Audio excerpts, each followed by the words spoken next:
Thanks a lot, Chris. And now, Arden McLaughlin with Arden's Book Club is here to talk about, well, if you're going to be indoors because of all the rain, you might as well read, even though you could read outside if you wanted to. How you doing today? Good. Yeah? I have got some great books that you are not going to be excited about at all. I'm always excited about books, though, because reading is the most important thing we can possibly be doing. Absolutely. Yes. Except eating. I think eating's important, too. Eating while we read, that's necessary. Yes, but reading is food for the soul. You know? Right. It is. So here are some great books these are my beach reads of the summer. Beach reads, okay. Oh my God, they are amazing. So the first one is Lilac Girls. Lilac Girls. And in this one, we've got 3 generations of women. The story is told all around World War II. One of the women ends up in a concentration camp.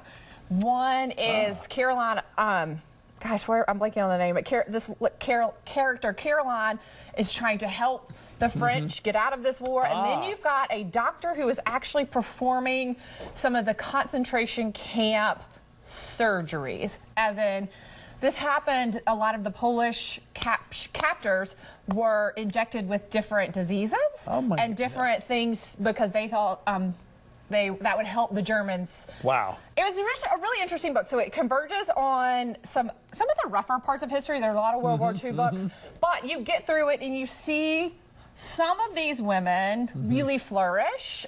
Really interesting read. It's a historical fiction book. I like historical fiction. Yeah, I think you actually would enjoy this one. I don't think it's just a female read. There you go. All right, okay, so the next one, another sort of historical fiction, Before We Were Yours. This is based on some Tennessee Children's Society, where children were actually taken from their parents during the Great Depression and sold to the highest bidder in an adoption process. Whoa, wow. These children who, in this, were not true characters, but it was based on some true characters, and we kind of go back and forth with this one, too, into different generations. And what another just tragic part of our history where, I mean, children were really ripped from their parents' arms. Wow. So that is Before We Were Yours. Kind of hard to read, but also really interesting and a really nice ending. All right, we're going to put this one in. The last one, Karen White. I love Karen White. She's a wonderful Southern writer. And this is The Night the Lights Went Out. Not in Georgia. But it is in Georgia, and it's sort of playing off The Night the Lights Went Out in Georgia.